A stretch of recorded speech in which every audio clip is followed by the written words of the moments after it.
For the past couple of years, I've struggled to make a story that truly speaks to me. Maybe it's age and lack of motivation and lack of imagination, but I've just really been having a hard time finding a story and finding characters for that story that, I really, really enjoy. I've been trying really hard to look at different media that I like and, come up with different concepts. And today, I think I might have done it. Well, I did want to drop the characters, but I decided, no. All these guys need is a redesign. And now I love them again. So I wanted to introduce you guys to, my new OCs. I usually don't like talking about my OCs because, it's like I made these guys up, so I don't know if people are really interested, if the story is even good. I'm just having fun. So without further ado, I would like to introduce you all to a story called Parents Hate Each Other But We Don't, which is a working title. That's not going to be the actual title of the story. That's just what I came up with on the spot. So yeah, let's get into it. So, the story is basically about two girls in their second year of college who develop a flourishing friendship and future relationship despite their parents, hitting one another. The two of them and their 5 other friends embark on fun adventures while trying to balance uni, relationships, and their parents' expectations. Our two central main characters are Shay and Marcy. Basically, they've always known each other, but they've never had any real interactions aside from Shay having a surface level crush on Marcy. They actually interact for the first time when they bump into each other at a party that a mutual friend of their parents is hosting and strike up a conversation. The two feel surprisingly comfortable with each other, Marcy expressing how she's been lagging behind in maths and how she doesn't want that to affect her GPA, while Shay laments about her inability to connect with, her peers and other people, and how she's just, in general, extremely awkward. This gives Marcy the idea that the two should help each other, with Shay helping Marcy with math and Marcy helping Shay with her people skills. After this day, the two see each other more and more, eventually developing feelings for each other, which they decide to pursue into a relationship. The two do decide to keep it a secret. Well, that was more Marcy's decision than Shay's. Not like Marcy didn't talk to Shay about it, but Shay isn't really wanting to keep it a secret, but she doesn't want to talk about that. But I'm sure that's fine, I'm sure that won't blow up eventually. So yeah, that's the backstory for the characters. So let me get on to their designs and who they are as people, and yeah, let's get into that right now. Originally, when I designed Shay, I had her in a mid-length ponytail, and in my mind, I wanted to give her a baby doll aesthetic, but I just wasn't feeling it for her. I decided to make her more of a STEM or a chapstick lesbian, and I also changed up her hair and made them twist instead of locks. That's what I originally wanted to do when I was first designing her, but when I was making the ponytail, the locks looked better, but then when I ditched the ponytail, I was like, okay, back to the twists. I also chopped her hair because I just preferred her with a shorter length hair, and I feel like that's what you would have. And I also gave her a bow in her hair because she still likes to be cute, even though she's in fully femme.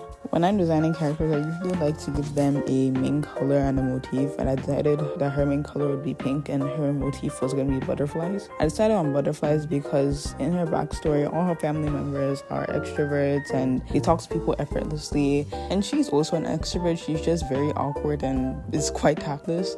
She has a hard time talking with people, so I imagine her parents would just tell her that, she's in her social cocoon, but one day, she'll bloom into a social... Butterflies don't bloom, they metamorphosize, and, they become butterflies, so she's gonna become a social butterfly, blah, blah, blah. I just thought it would be cute. You can only really hold down conversations when it's about her special interests, and when people are actually talking about things she's interested in, she tends to dominate the conversation. She's just generally not into a lot of things that people her age would be interested in, so she has quite a hard time talking to people since, there's kind of that disconnect. She has always been quite smart and obsessed with sciences, especially anatomy and biology, things like that. She could yap about it for weeks on end. I mean, science has never let her down. It's concrete, it's objective. People are just hard to understand, full of contradiction. Like, how is she supposed to know that people were getting annoyed when she was talking about science facts the whole day? Like that should be so fun for everyone, right? Anyways, both of her parents are in the medical field, so she followed in their footsteps and decided to become a cardiologist. Shay has always struggled to make friends, and she's only really had one for her whole life, but we'll get to that friend in a bit. She looks up to Marcy a lot because a lot of people admire Marcy. They look up to her. So, she always wanted to be like her, and she ended up developing a crush on her around when they were 16. It wasn't like a serious crush because she doesn't really know anything about Marcy except for like surface level things. So when the two of them became friends, she felt like she didn't deserve to be friends with Marcy, let alone be in a relationship with her. She always feels like she has to prove herself and, be perfect in the relationship because she doesn't feel like she deserves to be someone like her because in her mind, Marcy's like way above her. But she also doesn't want to end the relationship because she really likes Marcy, and this is the first time she's ever been with someone, so she doesn't want to end it. She just doesn't know how to express her feelings of like self-doubt to her. She's also battling with the urge of wanting to be unapologetically herself, but also wanting to, conform and connect with other people. She feels like if she wants to have friends, she has to, be miserable and perform all the time, which A, she can't do well, and B, doesn't want to because, that's no fun to pretend to be something you're not every day. So that's basically the rundown on Shay. I really love her so much. She's just so, I don't know, I have a lot of fun drawing her, and she's just like me for real. Marcia has always had a path set out for herself. Graduate university with an honors degree, get her realtor's license, get married, have kids, and eventually take over her dad's realtor firm. Her parents were the ones to originally push all these things, but she did want to eventually do all these things herself, well, except for getting married. Marcia, despite being beloved by her peers, has never really found anyone she wanted to date. She's found people attractive, but that's as far as her attractions people would go. She has no intrinsic motivation to get married because she isn't interested in anyone, and looking at her parents' marriage, maybe the whole getting hitched thing was a sham only for monetary gain. Luckily for her, her parents want her to focus on her studies, so at least she can breathe for now. But she knows when she graduates, her parents are going to be asking, when are you going to get married, when are you going to have kids? So she's got to start looking right now. Thanks to Shay, that problem has been solved, but she's sort of out of her depth. She's only really had one night stand and first date, so the whole long-term dating thing is quite confusing for her. This is why she wants to keep it a secret for now, because she doesn't really know what she's doing. She doesn't want to be bombarded with questions and people asking all these questions about her relationship, because she is a popular person and she doesn't want her parents finding out because, as I said earlier, both their parents hate each other, so that's just gonna cause more issues. She's extremely charismatic and knows just what to say. She's an incredible and hardworking leader, and she's always willing to stand up for what she believes is right. She's basically perfect, but this wasn't always the case. She had to teach herself all these social skills, and that panned out well for her. When talking to people she isn't close with, she puts a level of emotional distance so she can better have control of the situation, and basically tries to steer the conversation in a way without having to add any of her emotions, because she's kind of a major control freak. But when it comes to dating, she can't really do that, because when you're dating someone, there has to be a level of intimacy and trust, and she can't be, putting all these walls up if she wants that to work.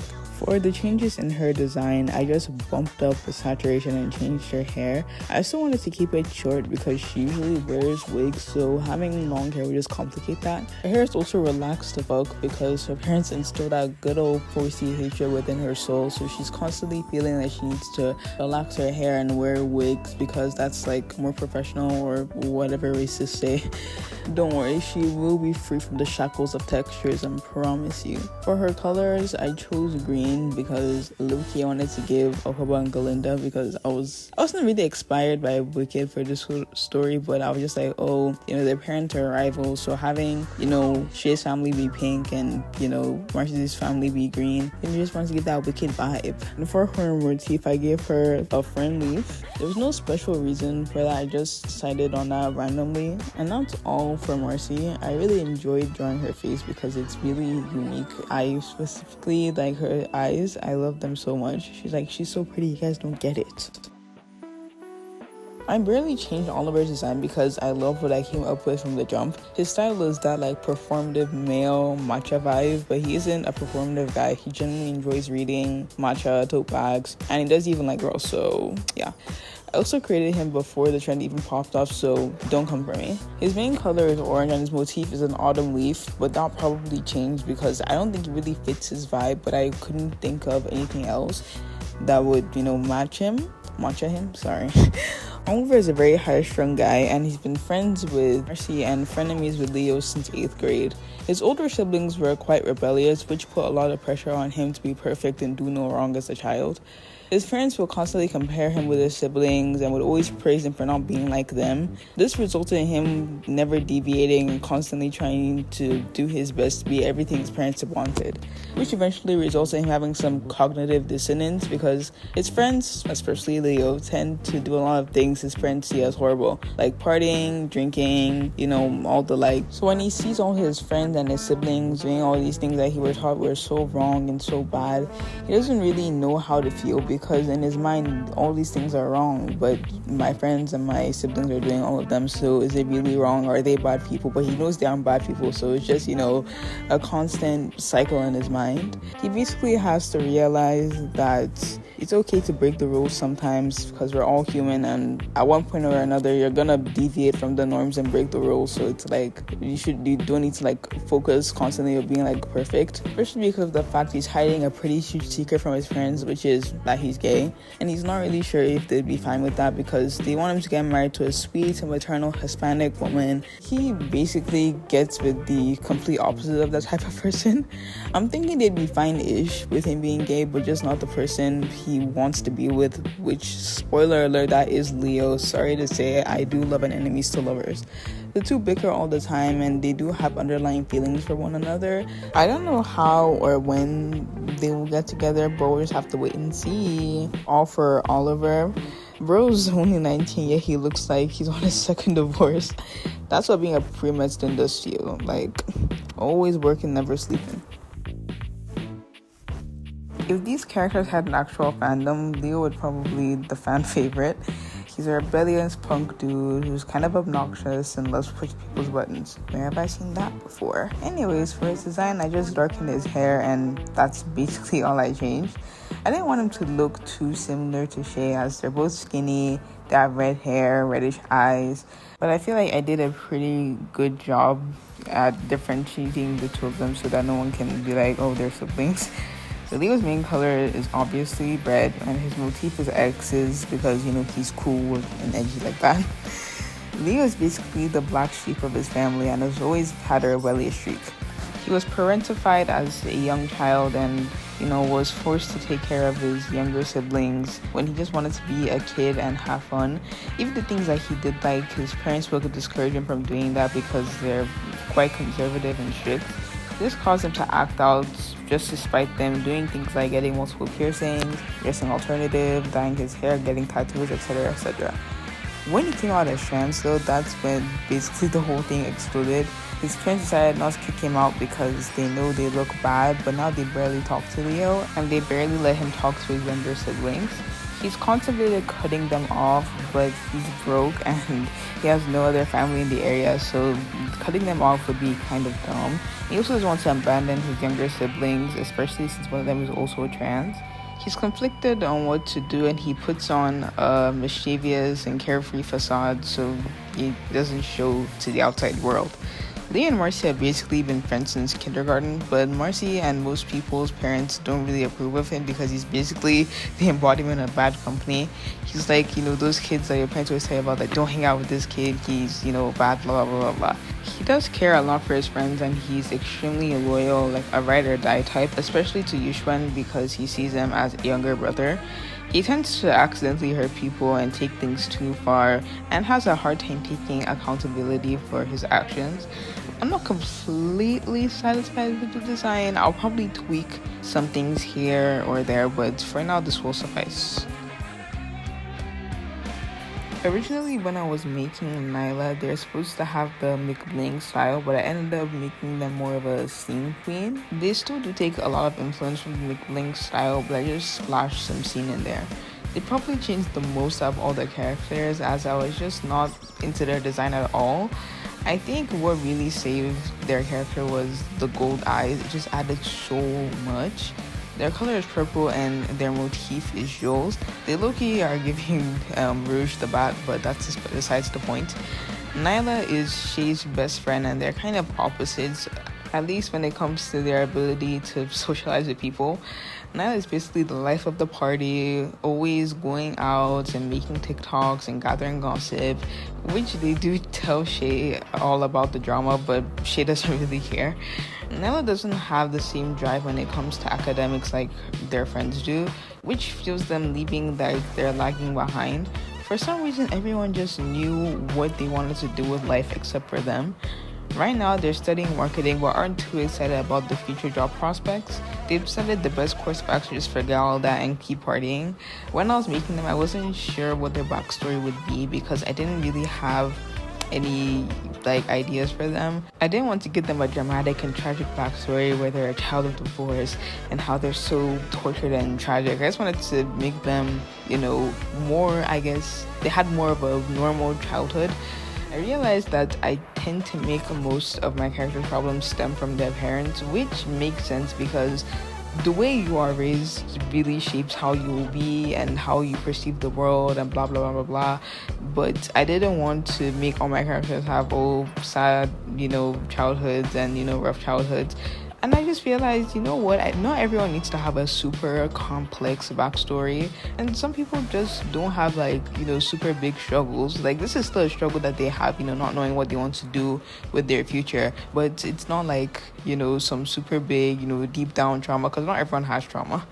Anyways, I really love Nyla's design. You guys don't know how much I miss 2000s maximalism, even though, I wasn't around for that because I was born 2008. And yeah. Yuxuan's design also changed a lot. I hated the original colors I used, so I changed them to be more vibrant, and that really helped a lot with his design. For a while, I couldn't really figure out a motif for him, and eventually decided on clamshells. I also changed his style to be more like surfer skater dude. I also had a hard time figuring out his story, because originally he was going to have an asshole older brother, then I changed having a strict dad, then I just decided, okay, scrap all of that. He's gonna have a good life, good childhood. He had a loving family, was popular growing up, got good grades and did sports. He's kind of always been more of a follower than a leader, and has always allowed people to make decisions for him, mainly his parents and friends. He's underconfident in his decision-making skills, so he basically just doesn't make any. He's also bi, but he hasn't figured that out about himself yet. And when he does, it takes kind of like a toll on him, because he's never had to do any sort of big self-discovery, because he's always, just followed, the flow, followed the crowd. So he's never really done any true introspection into what he wants and what he likes. This is also a problem because he doesn't know how to come out to his girlfriend Manon. I haven't come up with any personality for her other than she'd probably be standoffish and strong-willed. I love Yuxuan so much. He's actually such a cute patootie. Hopefully I haven't been butchering his name this whole time, and if I have, please correct me. And lastly, we have Samar. Her design didn't change that much. I just wanted to make her look more gothic.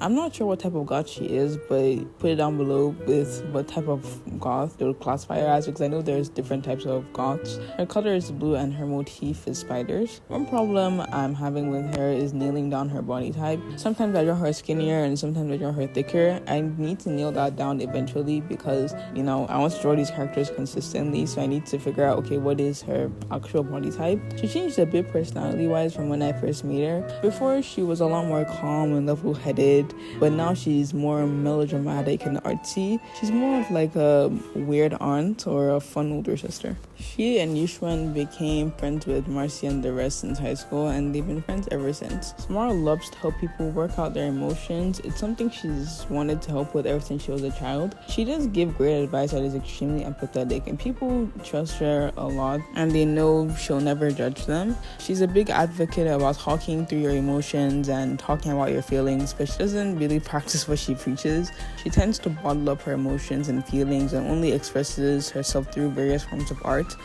She knows that she should talk to someone about how she feels, but she feels like she's burdening people and that she can deal with her emotions on her own. I'm thinking this is probably due to adults and parental figures in her life shutting her down when she tried to express herself when she was younger. She doesn't want to go to therapy either because she knows that's expensive and she doesn't want to burden her parents with it.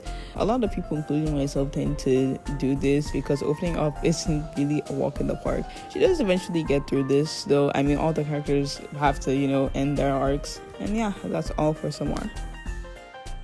Nervous to make this video because I'm not sure if people even want to hear about me talking about my characters or anything, and I feel like people will because I do enjoy hearing people talk about their OCs. So it's like, why not share my own characters with the world? I hope you guys enjoyed hearing me yap, and if you didn't, then why did you make it to the end? Hopefully I can post again soon. If you have any ideas, then drop it down below and follow my socials. I'm going to try to be hosting more often, but making videos isn't all that. I mean, it's not like it's hard. It's just when you have school and you don't really have ideas for videos, it gets hard. But hopefully I upload soon next time. I'll catch you all in the next one. Bye.